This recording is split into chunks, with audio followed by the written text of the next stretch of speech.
Exercise 5.2 example number 4 which term of the AP 21 18 15 shown is minus 81 also is any term 0 give reason for your answer। AP का कौन सा पद minus 81 है, साथ ही क्या इस AP का कोई पद शून्य से कारण उत्तर दीजिए। तो हमारे पास यहाँ पे गिवन AP क्या आपके पास में गिवन AP है 21 18 15 एंड सोन। इसके बाद हमसे क्या पूछा कि ये जो 81 है माइनस का 81 है ये इसका कौन सा टर्म है, ठीक है, विच टर्म इसका माइनस 81 है। तो हम ये मान के चलेंगे यहाँ पे कि ये जो माइनस 81 है वो हमारा nth टर्म है, ठीक है। हमने क्या ले रखा है यहाँ पे कि let nth term equals to minus का 81। nth टर्म का फॉर्मूला क्या होता है आपके पास में, तो nth टर्म इक्वल्स टू होता है a plus n minus 1d। तो अब इस फॉर्मूले में हमें क्या चाहिए, यहाँ पे देखो जहाँ पे हमारे पास में nth टर्म है यहाँ पे इसमें हम ये फॉर्मूला पुट करेंगे। तो यहाँ से आपके पास में क्या आ जाएगा a plus n minus 1d equals to minus का 81। यहाँ तक हम आगे। इसके बाद में हमसे क्या पूछा विच टर्म, तो इसका मतलब हमें क्या चाहिए n की वैल्यू चाहिए। हमें यहाँ पे क्या चाहिए n की वैल्यू चाहिए। n की वैल्यू फाइंड आउट करने के लिए हमें a एंड d की वैल्यू चाहिए। a एंड d की वैल्यू के लिए क्या कोई इन्फॉर्मेशन गिवन है क्या, यस हमारे पास में यहाँ पे AP गिवन है और इस AP की हेल्प से हम a एंड d की वैल्यू फाइंड आउट कर सकते हैं। तो यहाँ पे हमारे पास क्या A1 A2 A3, तो यहाँ से हम a की वैल्यू फाइंड आउट करेंगे। तो यहाँ से देखो first term equals to A1 equals to A equals to कितना हो जाएगा 21 एंड कॉमन डिफरेंस इसको हम क्या बोलते हैं सार्वअंतर equals to D equals to A2 minus A1। तो A2 की वैल्यू यहाँ पे कितनी मेरे पास 18 एंड A1 की वैल्यू कितनी यहाँ पे 21। तो यहाँ से आपके पास D की वैल्यू कितनी आ जाएगी माइनस का 3 आ जाएगा। तो आपके पास में यहाँ पे फर्स्ट टर्म या फिर प्रथम पद की वैल्यू क्या आ गई 21 एंड D की वैल्यू कितनी आ गई माइनस का 3। अभी ये दोनों वैल्यू हम पुट करेंगे यहाँ पे। तो नेक्स्ट स्टेप में हम यहाँ से लिखेंगे A की वैल्यू पुट करूँगा मैं यहाँ पे 21 प्लस n माइनस 1 D की वैल्यू माइनस 3 इक्वल्स टू में क्या गिवन है मुझे माइनस का 81। अब नेक्स्ट स्टेप में हम यहाँ पे क्या करेंगे, देखो माइनस का 81 को रखेंगे एज इट इज और इस 21 को मैं इस तरफ लेके आऊँगा तो यहाँ पे कितना हो जाएगा माइनस का 21। LHS में क्या रह जाएगा n माइनस 1 इंटू माइनस का 3। अब नेक्स्ट स्टेप में यहाँ से देखो माइनस का 81 और माइनस का 21, तो यहाँ से कितना आ जाएगा आपके पास 2 और यहाँ पे 10, तो माइनस का 102 और LHS में n माइनस 1 माइनस का 3। नेक्स्ट स्टेप में इस माइनस 3 को मैं RHS में लेके जाऊंगा तो ये इसके डिनोमिनेटर में आएगा और यहाँ से जब हम इसको कैंसिल आउट करेंगे तो माइनस से माइनस कैंसिल आउट होगा और यहाँ से इसको 3 से कैंसिल आउट करूँगा तो यहाँ पे 3 टाइम, तो यहाँ पे कितना आ जाएगा 34 आ जाएगा। तो n minus 1 equals to 34, then n equals to 34। इस माइनस 1 को इस तरफ लेके आऊँगा तो प्लस का 1, n इक्वल्स टू 34 प्लस 1 यहाँ से कितना आ जाएगा आपके पास में 35 आएगा। इसका मतलब हम यहाँ पे लिखेंगे therefore the 35th term of the given AP is minus 81। दी गई AP का 35वां पद माइनस 81 है।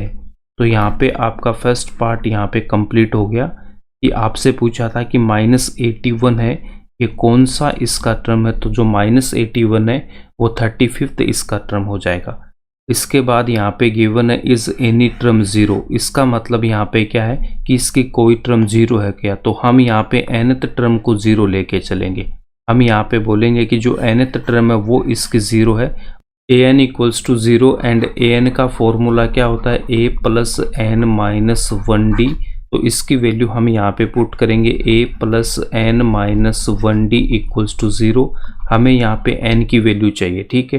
तो a एंड d की वैल्यू हम इसमें पुट करेंगे। a की वैल्यू कितनी है 21 plus n minus 1 into d की वैल्यू माइनस 3 इक्वल्स टू 0। अब नेक्स्ट स्टेप में इस 21 को हम RHS में लेके जाएंगे, तो माइनस का 21 और यहाँ पे कितना रहेगा n-1 इंटू माइनस का 3। नेक्स्ट स्टेप में इस -3 को मैं RHS में लेके आऊँगा, तो इसके डिनोमिनेटर में आएगा और LHS में n-1 रहेगा। अब यहाँ से देखो माइनस से माइनस कैंसिल आउट होगा, 3 से इसको कैंसिल आउट करेंगे तो यहाँ पे कितना आएगा 7 और LHS में कितना रह जाएगा n-1। अब नेक्स्ट स्टेप में इस -1 को RHS में लेके आऊँगा तो प्लस का 1, तो n की वैल्यू यहाँ से कितनी आ जाएगी आपके पास में 8 आ जाएगी। जो 8th टर्म है वो क्या हो जाएगी आपके पास में 0 हो जाएगी। n इक्वल्स टू 8 आ गया तो हम यहाँ पे लिखेंगे yes the 8th term is 0।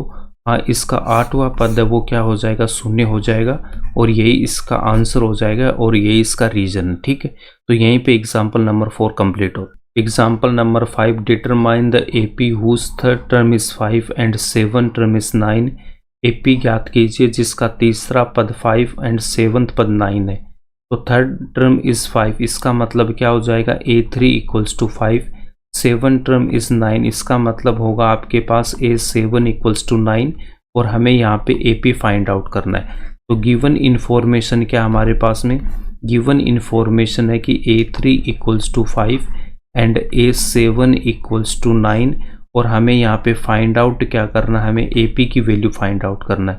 तो AP का जो स्टैंडर्ड जो फॉर्म होता है वो क्या होता है A plus D, A plus 2D, A plus 3D and so on.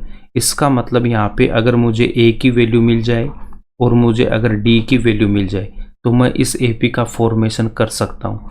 तो हमें A की वैल्यू चाहिए एंड यहाँ पे आपको D की वैल्यू चाहिए, इसके लिए हमें ये इन्फॉर्मेशन गिवन है। तो nth टर्म का फॉर्मूला क्या होता है an equals to A plus n-1D। तो हमें यहाँ पे क्या चाहिए A3 चाहिए, तो A3 के लिए हम यहाँ पे n की वैल्यू 3 पुट करेंगे, तो A प्लस n की वैल्यू 3, तो 3-1D। तो A3 इक्वल्स टू कितना आ जाएगा A प्लस का 2D आ जाएगा।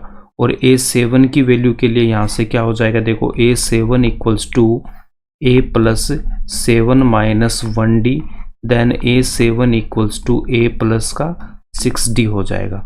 अब यहाँ से देखो A3 इक्वल्स टू कितना गिवन है 5 गिवन है, यहाँ पे हम A3 की वैल्यू पुट करेंगे 5, तो यहाँ से आपके पास क्या आ जाएगा A प्लस 2D।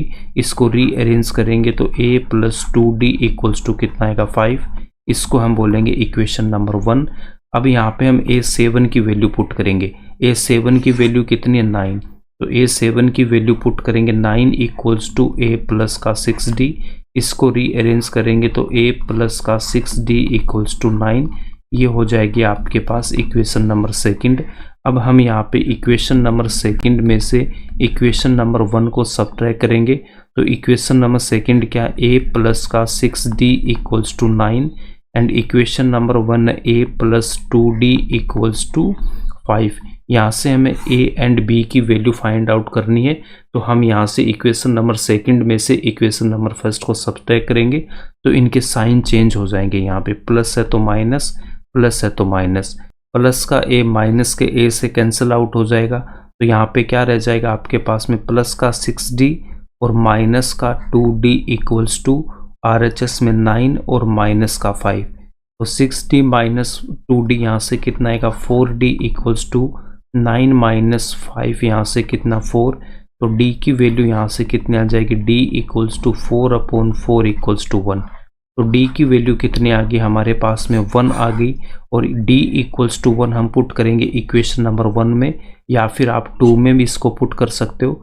तो इक्वेशन नंबर 1 में पुट करेंगे तो यहाँ से हमें A की वैल्यू मिल जाएगी, तो हम यहाँ पे लिखेंगे put D equals to 1 in equation number 1। In equation number 1 D equals to 1 समीकरण 1 में रखने पर, समीकरण 1 में रखने पर। तो इक्वेशन नंबर 1 क्या था हमारे पास A प्लस का 2D इक्वल्स टू 5, यहाँ पे हम D की वैल्यू पुट करेंगे 1, तो D इक्वल्स टू हमने पुट कर दिया यहाँ पे 1, तो यहाँ से कितना हो जाएगा A प्लस का 2 इक्वल्स टू में 5, देन A इक्वल्स टू यहाँ पे 5, इस 2 को मैं इस तरफ लेके आऊँगा तो माइनस का 2, तो A की वैल्यू यहाँ से कितनी आ जाएगी आपके पास में 3 आ जाएगी। ठीक है, a इक्वल्स टू 3 आ गया एंड d इक्वल्स टू 1 है। अब हम यहाँ से AP का फॉर्मेशन कर सकते हैं। तो फर्स्ट टर्म क्या हो जाएगा इसका, A1 equals to a equals to 3 and second term यहाँ से क्या हो जाएगा आपके पास में a प्लस का 2d। nth टर्म से यहाँ से निकाल सकते हैं हम an equals to a plus n minus 1d। तो यहाँ से अगर मैं a1 करूँगा तो यहाँ से कितना a plus 1 minus 1 into D, तो यहाँ से कितना आएगा a प्लस 0 इंटू डी। तो यहाँ से कितना आ जाएगा a आ जाएगा। a2 equals to a plus n की वैल्यू 2 पुट करेंगे तो यहाँ से कितना आ जाएगा a प्लस d आ जाएगा। तो a2 की वैल्यू क्या हो जाएगी आपके पास में a प्लस d रखेंगे। उसके बाद a3 की वैल्यू क्या हो जाएगी a plus 2d and a4 equals to कितना हो जाएगा a प्लस का 3d एंड सो ऑन। तो यहाँ से देखो a2 की वैल्यू चाहिए मुझे, तो a1 equals to a equals to 3, then a2 equals to a plus d, a की वैल्यू यहाँ पे 3, d की वैल्यू 1, तो यहाँ से कितना आ जाएगा 4। नेक्स्ट a3 की वैल्यू के लिए a की वैल्यू पुट करेंगे यहाँ पे 3 प्लस 2 इंटू डी की वैल्यू 1, तो यहाँ से कितना आ जाएगा 3 प्लस 2 इक्वल्स टू 5। a4 की वैल्यू फाइंड आउट करने के लिए यहाँ पे a की वैल्यू पुट करेंगे 3 प्लस 3 इंटू डी की वैल्यू 1, तो यहाँ से 3 प्लस 3 इक्वल्स टू कितना आ जाएगा 6 आ जाएगा। Hence the required AP equals to 3 4 5 6 and so on. ये इसका आंसर हो जाएगा।